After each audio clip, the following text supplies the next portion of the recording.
各位网友，大家好，欢迎来到爆米说。这期话题我们说的是韩国表态不打算部署更多的萨德，并且期待着中韩两国的元首会晤。中美大国竞争，韩国成为美国极力拉拢的对象。尤其是在今年5月10号，韩国新总统尹锡悦上台之后呢，这个在竞选期间曾经大放厥词，靠着亲美反华反朝鲜、对日和解这样的一个政策拉选票的政客，给了美国很大的期待。但是4个月过去了，韩国并没有像许多美国媒体预料的那样全面的倒向美国，反而是在中美之间玩起了平衡。尤其是在中国十分关注的韩国是否继续部署美制萨德导弹的问题上，韩国又有了新表态。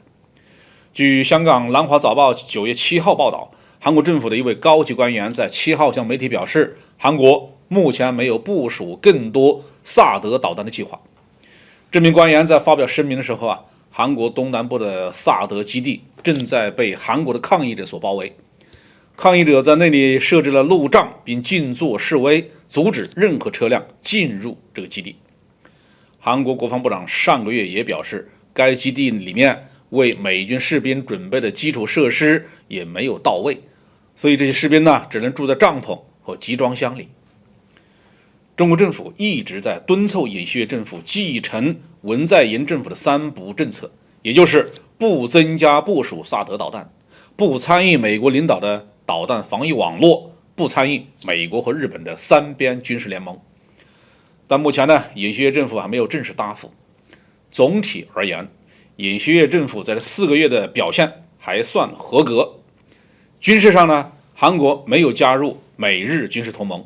对明显针对中国的对抗性的军事演习是尽量的不参加。经济上，虽然韩国被美国强行拉入了芯片四方组织中，但是韩国强调并不想加入排除中国的半导体供应链国家的行列，希望芯片四方组织仅起到产业的协调作用。在政治上，到美国众议院的议长佩洛西在参访完中国台湾到韩国访问的时候，尹锡悦借口休假避而不见，仅仅是礼节性的给佩洛西打了个电话，就是不想淌中美政治斗争的这趟浑水。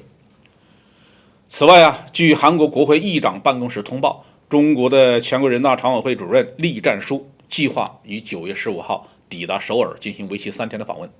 期间呢，将与韩国的议长会谈，讨论两国议会在今年庆祝建交30周年之际加强合作的问题。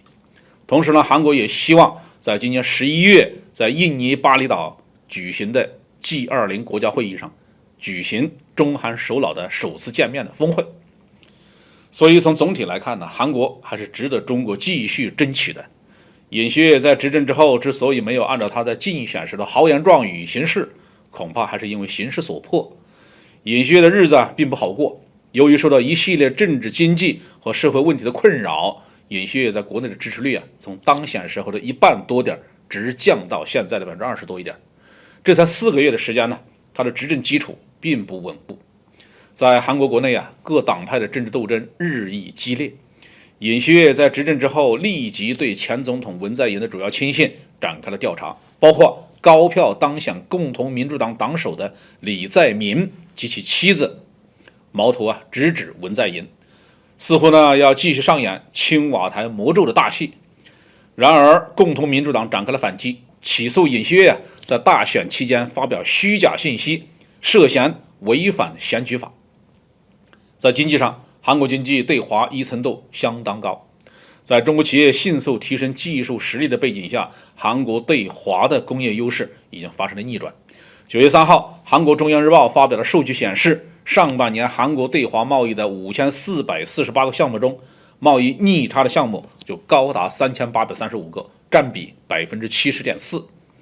韩国对中国的贸易也连续4个月出现逆差，这还是中韩建交30周年以来首次出现这样的情况。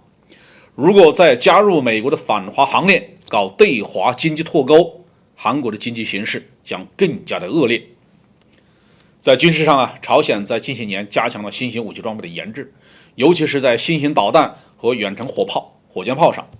虽然韩国在海军和空军上占绝对的优势，但是朝鲜的陆军优势十分明显。而且韩国的首都首尔市中心离三八线的直线距离仅仅40公里，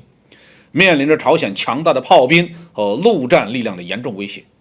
因此从总体上看，韩国在军事上并不占优势，这也是韩国不敢全面倒向美国访华军事集团的原因之一，有朝鲜的制约。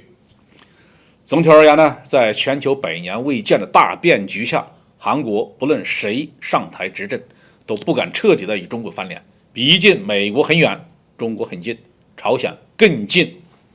好，这期话题我们就聊到这里。